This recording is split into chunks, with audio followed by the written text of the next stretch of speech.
9:07 de la mañana y tenemos la enorme satisfacción de recibir en la cabina de RPP a un compatriota, César Guedes, recientemente jubilado como miembro de una agencia de la ONU especializada en la lucha contra las drogas. Y nuestro compatriota César Guedes, al cual doy la más cordial bienvenida a RPP, se ha jubilado nada menos que en Afganistán. En el Afganistán que ahora es nuevamente gobernado por los talibanes, que fueron desplazados por la guerra hecha por la comunidad internacional por mandato de la ONU el año 2001. Señor Guedes, muchas gracias y felicitaciones por el trabajo que ha hecho en un país tan complicado y por la manera como representa usted a los peruanos también en el extranjero. Un placer, estimado Fernando, un gusto estar aquí con RPP. Ahora personalmente, porque yo siempre sintonizo desde donde estoy, incluso desde Afganistán y ahora en Vietnam, RPP, y los veo en YouTube y también por radio digital. Muchas gracias. A usted y a Mabel. Sí. Muy honrados de saber que tenemos un oyente como usted en el sudeste asiático, pese a las preocupaciones graves que ha tenido que enfrentar viviendo en Afganistán particularmente. Ahora, quisiera que nos diga, por favor, Afganistán es uno de los sitios del mundo por donde pasa el tráfico de amapola que produce la heroína. Lamentablemente, en nuestro país en los últimos tiempos hemos tenido un aumento de la producción local de amapola y de látex, que es la base de la heroína, curiosamente en la región de Cajamarca y particularmente en la provincia de Chota. ¿Esta realidad de la amapola en el Perú ha entrado al mapa de la ONU? Bueno, es preocupante, pero es todavía incipiente comparado a los números que arroja la producción en Afganistán. Afganistán produce el 85% del total de la amapola, son 178.000 hectáreas contabilizadas de acuerdo al último reporte de la ONU. Y claro, eso abastece al mundo.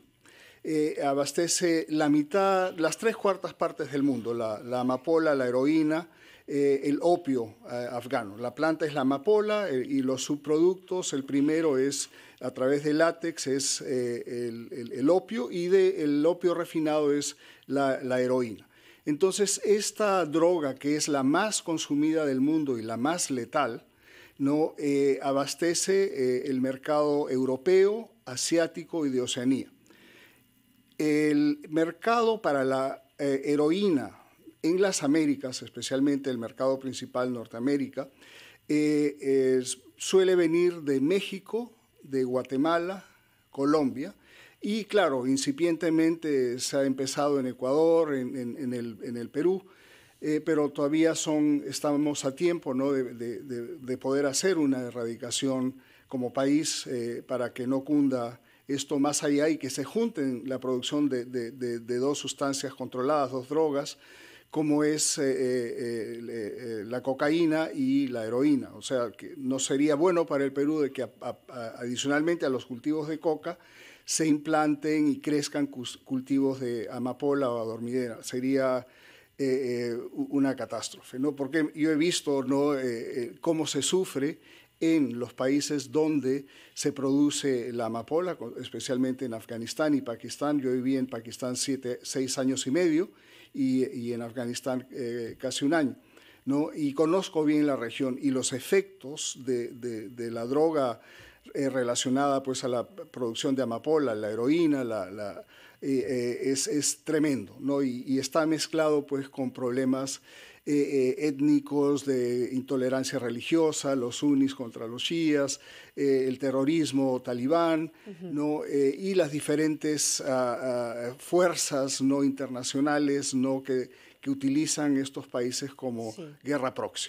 Ayer los talibanes celebraron su primer año de haber tomado el poder y usted en ese tiempo ha estado en Kabul y ha sido testigo cómo es que ha ido cambiando la sociedad, que de alguna manera había recuperado ciertas libertades, pero en los últimos meses han visto cómo se han restringido sus derechos, más aún las mujeres. ¿Cómo ha sido este cambio? Fue dramático, muy, muy dramático. Cuando yo estaba en Kabul hace un año, ¿no? Después de varios meses de haber llegado al país. Se produjo un resquebrajamiento profundo en los estamentos del gobierno que estaba en pie en ese momento con el presidente Ashraf Ghani, y en menos de 3 meses se vino el país abajo. Y así de rápido. Así de rápido, como un reguero de pólvora, provincia tras provincia, distrito tras distrito, iban cayendo a las manos de los talibanes. Bueno, porque se retiró la Fuerza Armada Norteamericana. Primero lo anunciaron. Entonces, ese anuncio ya generaba una preocupación, un vacío. Y claro, las fuerzas internacionales se retiraron antes de lo previsto. Ocasionó también un caos psicológico, un vacío, y ese vacío pues fue llenado con los talibanes, que por cierto ellos financian sus operaciones a través de las ganancias del narcotráfico. Suena familiar. O sea, es un narcoestado. Es un narcoestado, ¿no? Entonces, pero a la máxima expresión. Y entonces esta fuerza beligerante se alimentaba, ¿no?, de las ganancias, de los impuestos, entre comillas, que ponían a los campesinos que cultivaban la amapola, y también ponían impuesto a los laboratorios productores de heroína. Entonces ellos han acumulado cada año aproximadamente 400 a 500 millones de dólares. ¿No? Para un país que es el segundo más pobre del mundo, tener una fuerza beligerante con tanta caja chica era una hecatombe. Entonces, lo que vimos allá fue un resquebrajamiento total, un país que durante 20 años, para mal o para bien, no se mantuvo abierto, tuvo 2 gobiernos con elecciones democráticas. Hubo mucha apertura para la integración de la mujer en todos los estamentos de la vida. ¿Y ahora las mujeres? Y ahora están prohibidas, ¿no? Ese es el problema en Afganistán, ¿no? Que ellos, en su interpretación del Islam, ven a la mujer como un ser de otro nivel, de un nivel menor.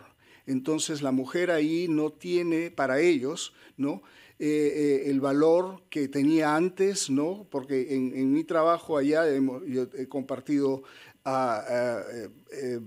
experiencias, ¿no?, y trabajo con ministras mujeres, profesionales mujeres en mi oficina, que de un momento a otro no podían llegar a la oficina si no eran cubiertas y si no eran escoltadas por su padre, su hermano o su hijo, hasta las puertas o hasta el bus que las traía a la oficina. Entonces eso era una señal terrible, porque eran mujeres que durante 20 años, ¿no?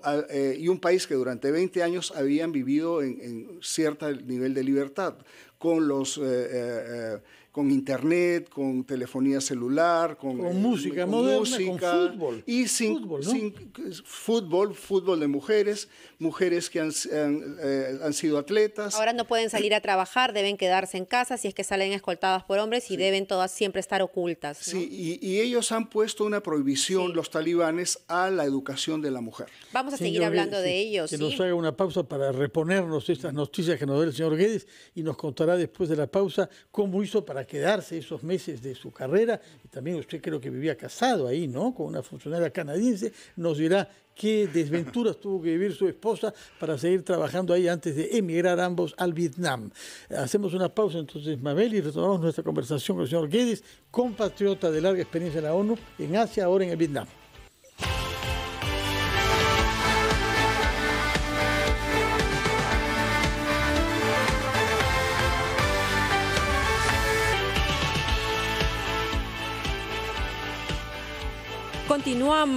Continuamos aquí en Ampliación de Noticias con César Guedes. Él es peruano, ha residido en Kabul hasta hace poco, que se jubiló, pues trabajaba en una agencia de las Naciones Unidas y ha vivido en los últimos tiempos desde que los talibanes tomaron el gobierno de Afganistán. Justo ayer se cumplió 1 año y han salido a celebrar. Sin embargo, en las últimas horas son las mujeres las que han salido a protestar por un derecho a cosas tan básicas como la educación, por ejemplo.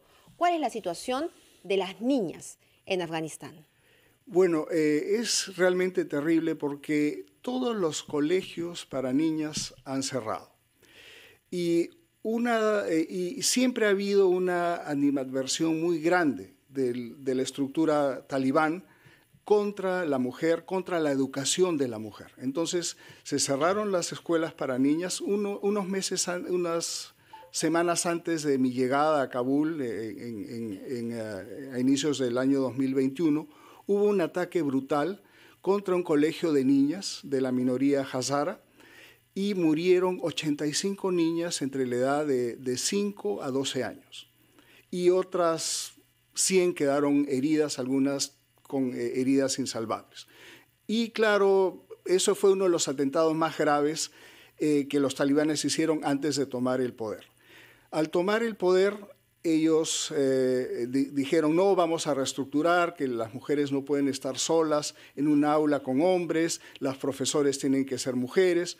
Y cuando ya estaban para alistar esta nueva estructura, se dieron cuenta que no lo podían hacer. O sea, los talibanes tomaron el país como gobierno, pero no sabían gobernar, no tenían idea de que iban a llegar tan rápido al gobierno, y para ellos una de sus banderas era neutralizar la influencia de la mujer en la vida diaria del país, lo que a todos nos pareció inaudito. Por eso ningún país del mundo ha reconocido el gobierno talibán, ¿no? Porque incluso dentro de la ONU, en las negociaciones, ¿no? que se han llevado a cabo en Qatar, en Doha, con países amigos, ¿no? para poder mejorar la situación del país, la idea era de que una de las cosas que el gobierno talibán tiene que hacer para aunque sea tener un nivel de reconocimiento, es dar espacio a la mujer en la vida diaria, profesional, educacional, etcétera, como era antes. Durante los últimos 20 años, entre el 2001 al 2021, la mujer en Afganistán, mal que bien, ¿no? con restricciones culturales, ¿no? pero había mujeres que leían noticias en la televisión, que eran deportistas, futbolistas, compitieron en los Juegos Olímpicos, había ministras, miembros del Parlamento, jueces, fiscales, todas las mujeres en la vida pública han desaparecido. Y también del periodismo, si es que no están totalmente tapadas con el burka, ¿no? Y incluso les dicen, no, mira, renuncia y pásame el currículum de tu hermano o de tu esposo para ver si ellos pueden trabajar. Es una cosa peor que la Edad Media. Entonces, eso es realmente inaceptable para la comunidad internacional. César Guedes, yo quisiera que me explique cuál es el prodigio de hipocresía religiosa que se tiene que practicar de una manera estatal ahí para que un régimen de intolerancia fanática religiosa que mata a unas personas que no creen en Dios o que blasfeman contra Dios, sin embargo, está sentado sobre el narcotráfico. ¿Cómo es posible que en nombre de Alá, el Dios del Corán, un Dios misericordioso y creador del mundo como Yahvé de la Biblia o el Dios cristiano, sea un Dios que permita que sus intérpretes en tierra envenenen a la población de su país y la del resto? Porque, según las cifras, 10% de los afganos son adictos a drogas graves, como las derivadas del opio. Explíqueme cuál es el teólogo hipócrita que ha sido capaz de hallar esa compatibilidad. Bueno, siempre ha habido una explicación de conveniencia, ¿no? Afganistán produce el 85% de la amapola y del opio del mundo, pero los teólogos, ¿no?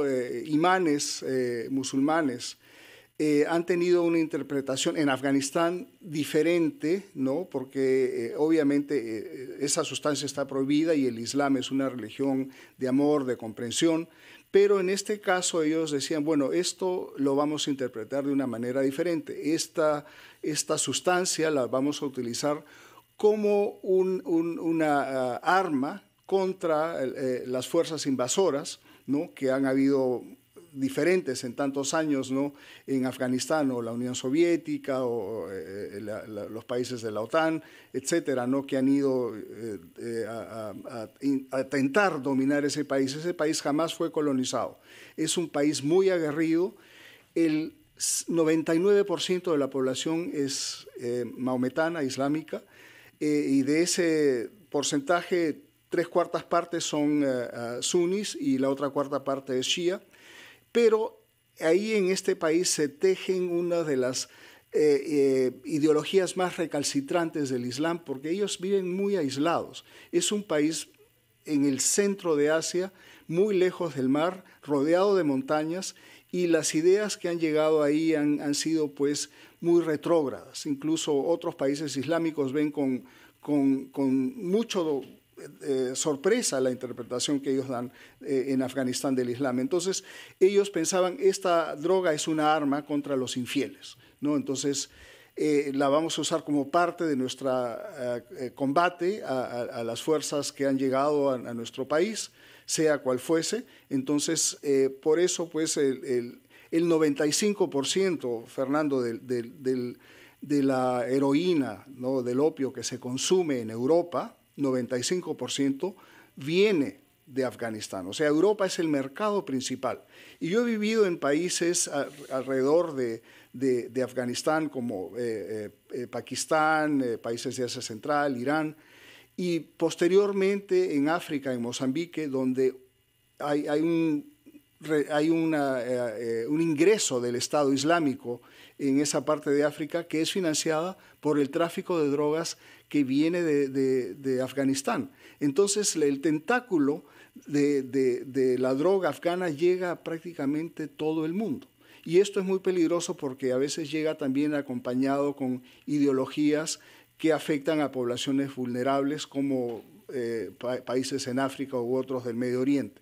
Es muy grave y claro, es una interpretación errónea y ha habido un efecto boomerang también, como indicas, Fernando, porque el 10% de la población afgana, como es tan barato el opio allá, y hay la gente joven, hombres y mujeres, que no tienen nada que hacer porque los niveles de desempleo son altísimos, han sucumbido pues a la droga fácil y han quedado pues totalmente embuidos en temas de adicción brutal y ese país que es tan pobre no tiene los medios como para curar estas adicciones, y una adicción es un tema médico, no es un tema delincuencial. Entonces hay que ver al adicto como una persona que requiere atención médica, y Afganistán no tiene. ¿Qué hace la ONU? ¿Qué hace la ONU frente a estas taras? Y la otra, que es muy grave, que es la obligación a niños de casarse a los 10 años de edad con quienes sus padres impongan. Claro, bueno, hay programas, obviamente la situación se ha desbordado, la cooperación internacional en estos momentos, por la situación de tener un gobierno que ha tomado al país por la fuerza y que no es reconocido internacionalmente, la única ayuda que está llegando a Afganistán es humanitaria. La ayuda técnica, como en el caso de mi ex oficina, ¿no? Era para trabajar con gobiernos en temas de control de narcotráfico, en temas de prevención de consumo de drogas o, qué sé yo, comercio, etcétera, comercio legal, ¿no? Nada de eso ya se puede hacer. La única presencia que hay de la comunidad internacional en temas de apoyo es en el tema humanitario, salud. O sea que usted se fue, pero también su oficina desapareció. Ha quedado un pequeño contingente, ¿no?, para apoyar temas humanitarios, pero nosotros realmente no somos una agencia contra las drogas humanitaria. Claro. ¿No? Muchísimas gracias a César Guedes, peruano residente, ahora en Vietnam, ¿verdad? Ahora estoy en Vietnam, estoy en Hanoi con mi esposa. Mi esposa no ha estado en Afganistán porque en Afganistán es estación de no familia. Entonces mi esposa no va. Ninguna familia, ningún miembro. Por la peligrosidad. Sí, por la peligrosidad. Bueno, y ha venido aquí, me imagino, a visitar familia y a disfrutar de un poco de peruanidad después de tanto tiempo de estar lejos de casa. Muchísimas gracias por compartir estas experiencias y por ilustrarnos aún más de lo que pasa al otro lado del mundo, a lo que no nos debemos mantener ajenos. Muchísimas gracias, señor Guedes. Encantado, gracias. Son las 9:30, escuchamos la actualización de los titulares y volvemos.